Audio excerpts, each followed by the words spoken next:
네, 안녕하세요. 송쌤입니다. 네, 오늘은 다섯 번째 시간을 맞이했네요. 네.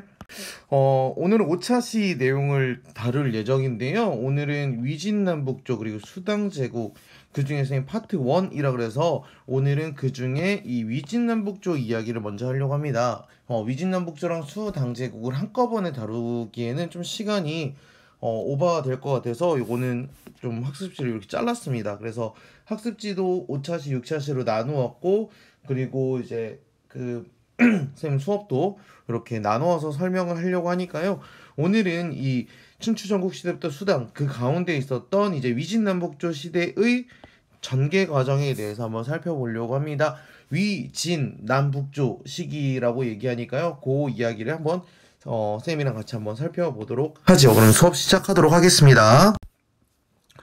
네, 위진남북조 시대의 전개라고 합니다. 어떻게 보면은 단어가 위진남북조라고 하지만 위진 남북조 시기라고 보면 될 것 같습니다. 그래서 먼저 네, 살펴보자면 여기 그 도표를 한번 보시겠어요? 여기 요 도표를 보시면 여기 위초고의 위 그리고 이걸 위초고를 통일했던 진 그리고 나서 남조와 북조가 이제 나누어져 있다가 요거를 이제 북조를 통일한 북이와 남조를 합쳐서 이제 남북조 시대라고 이렇게 이야기를 합니다.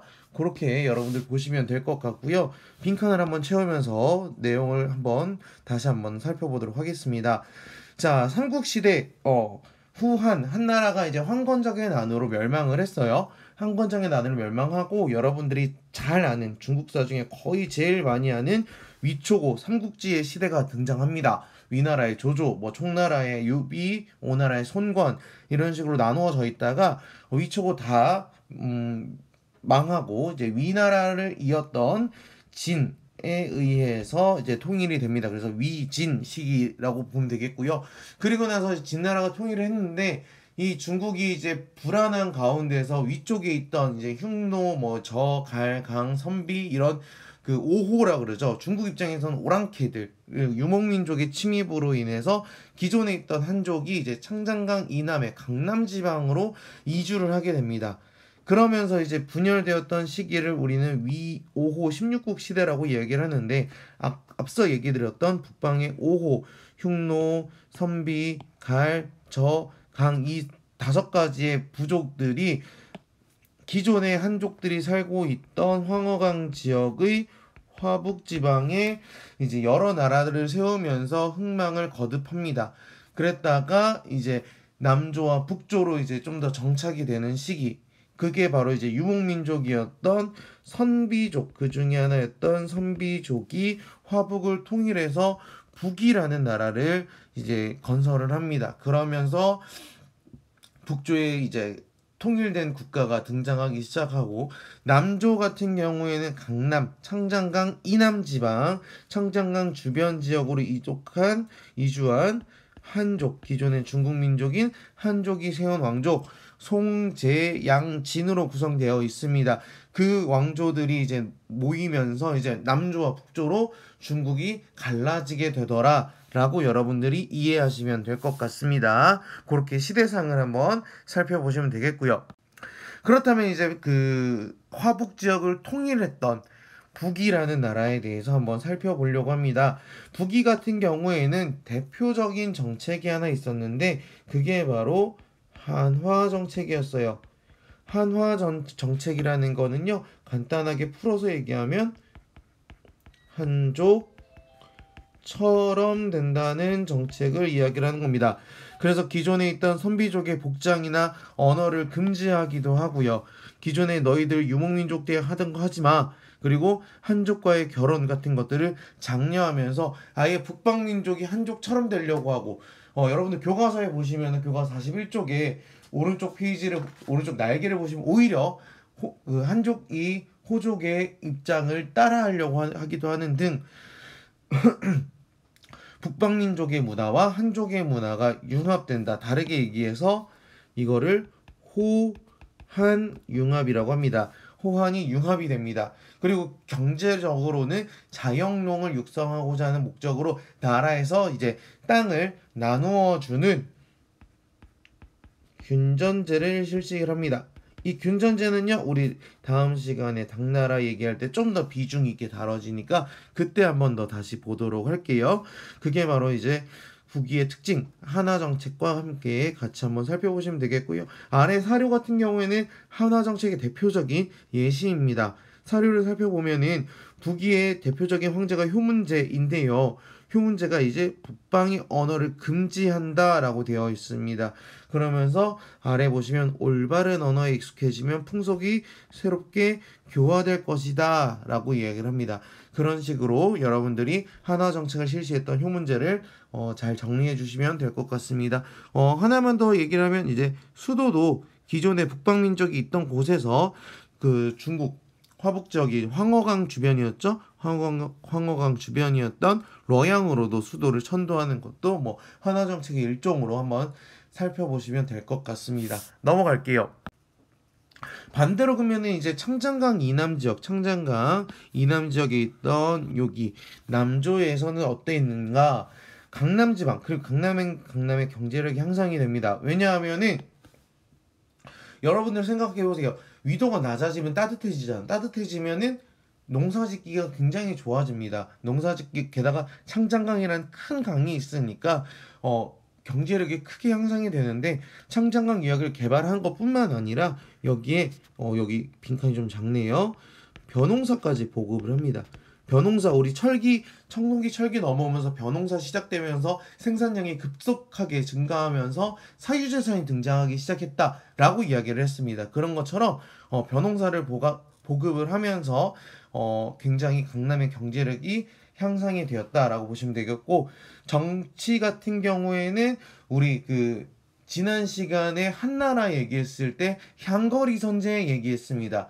그래서 지방관이 추천한다라고 얘기했었는데 여기 같은 경우에는 남조에서는 구품 중정제를 실시를 합니다. 구품 중정제를 실시해서 화북에서 이주한 지배층이 고위관직을 독점하게 되는 형태를 가져오게 되는데 구품 중정제도 다르게 얘기하면 지방관이 추천을 하는데 지방관이 추천하는 건 똑같아요. 근데 추천하는 게 9개의 품계를 가지고 얘기를 한다 이거예요.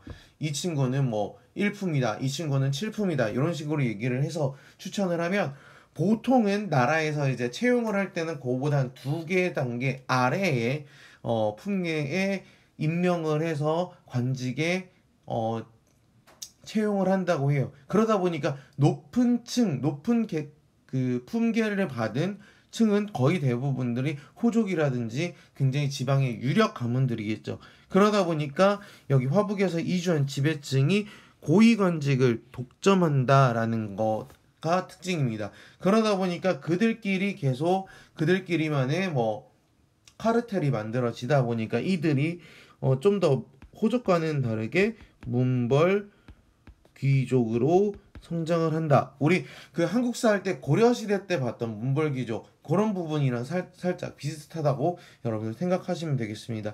그래서 문벌귀족 같은 경우에는 정치적으로 막강한 권력도 행사하면서 대토지도 소유하는 등 굉장히 부유하게 자랐다라고 여러분들 생각하시면 될 것 같아요. 넘어가겠습니다. 자, 그렇다면 이 위진 남북조 시대 문화는 북조와 남조, 북조는 유목민족이고 남조는 이제 한족이다 보니까 그들의 문화가 굉장히 달랐겠죠. 북조 같은 경우에는 유목민의 기풍 그리고 한화 정책 같은 걸 통해서 유교를 받아들이게 되었다라는 것들이 특징이라면 남조는 귀족 중심이었죠. 아까 문벌 귀족 중심이었죠. 그러다 보니까 그들이 권력을 가지게 되고 그러다 보니까 좀 더 자유분방한 문화였다라고 보시면 되겠고요.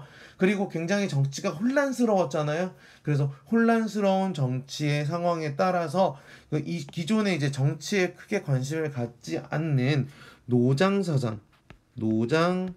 사상과 그리고 청담 사상 같은 것들이 유행을 합니다. 청담이에요. 청담 사상이 유행을 합니다. 대표적인 청담이 이제 중림 7년 대나무 숲에 있는 7명의 현자들이라고 이야기를 하는데 그들은 이제 정치를 한다기보다는 정치보다는 조금 더 현실에 도피하려고 하는 모습들을 보입니다.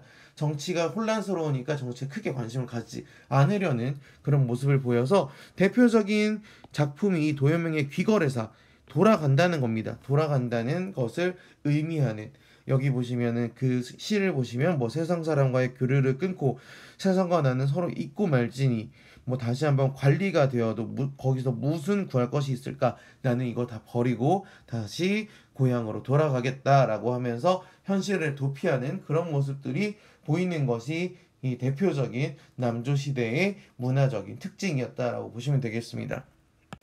또한 그 불교가 이제 들어옵니다. 불교가 들어오면서 굉장히 불교를 국가적 차원에서 많이 숭상하는 모습을 보이는데요. 북조에서 보시면은요, 대표적으로 북조에서 많이 이제 유행을 했는데요.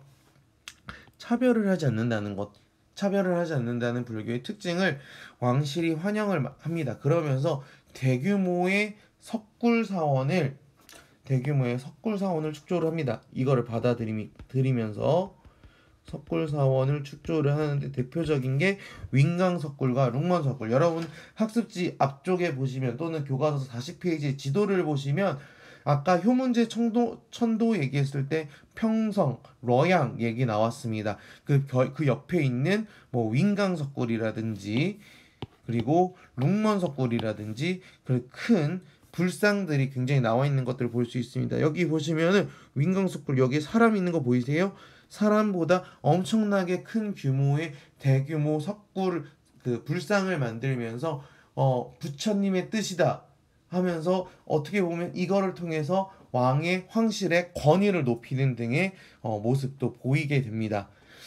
분명 그리고 남조에서는 양무제가 황제가 불교를 지원을 했다라고 보시면 되겠고 대표적인 승려의 활동이 있는데 승려 같은 경우에는 뭐 쿠마라지바 또는 동진의 승려였던 법현 같은 사람들 인도와 중국을 오가면서 불경을 가지고 이 불경을 한자로 번역하면서 부처님의 뜻을 이제 전파하는 모습을 보이더라라고 여러분들 정리하시면 될 것 같습니다. 또한 아까 그 청담사상, 노장사상 얘기한 것처럼 도교라는 종교가 등장을 합니다. 도교라는 종교가 등장을 하는데 이거는 이제 후 한때 황건적의 난 이야기했을 때 등장했던 종교 그게 바로 태평도와 그 다음에 오두미도 같은 이제 전통적인 민간 신앙이 체계화되면서 이제 도가 사상까지 수용을 하면서 종교화되었다라고 보시면 되겠습니다. 그래서 불교의 자극을 받아서 교단을 마련했고 토착 종교의 모습을 갖췄다. 주로 남조에서 좀 많이 발달을 하기 시작했다라고 보시면 되겠고요. 황실에서도 민중에서도 유행하는 그런 모습을 보이기도 했다라고 정리하시면 될 것 같습니다. 오늘의 내용은 위진남북조 시대였어요. 위진남북조. 네. 위진남북조라고 하다 보니까 쉽게 얘기하면 우리 춘추전국 시대처럼 남북조라는 거는 살짝 분열의 시대였다라고 여러분들이 이해하시면 될 것 같아요. 그래서 빨간색으로 북조를 쓰고 그리고 파란색으로 남조를 쓴다면 각각의 특징을 가지고 얘기를 한다면 북조의 대표적인 건 북이라는 나라가 있었고요. 북위에서 있었던 뭐 한화 정책 같은 것들이 있었다. 한화 정책에는 여러 가지가 있지만 뭐처럼 되고 싶었다? 그렇죠. 한족처럼 되고 싶었다라고 여러분은 생각하시면 되겠고 남조 같은 경우에는 구품 중정제 그리고 강남 지방이 경제력이 굉장히 크게 향상이 되고 그러면서 문벌 귀족이 이제 등장을 하게 되더라라고 여러분들 생각하시면 될 것 같고요. 종교적으로는 초록색으로 쓸게요. 종교적으로도 뭐 불교, 그 다음에 도교와 같은 여러 가지 종교들도 등장을 하면서 민중들의 마음을 하나로 이끌고자 했던 이제 북조와 남조의 모습을 여러분들이 살펴보실 수 있었습니다. 네, 요렇게 정리를 하고 요렇게 정리를 하더라도 얘기가 할 얘기가 굉장히 많죠. 쌤이 간단하게 정리를 한다고 했는데 그래서 쌤이 차시를 요렇게 나누어 놓은 겁니다. 다음 시간에는 이 위진 남북조를 또 다시 통일했던 이제 그 수나라 그리고 수나라 당나라까지 보시면서 동아시아 문화권이 어떻게 형성됐는지까지 한번 살펴보도록 하겠습니다. 네, 고생 많으셨고요. 오늘 수업 여기까지 하도록 하겠습니다. 고생하셨어요.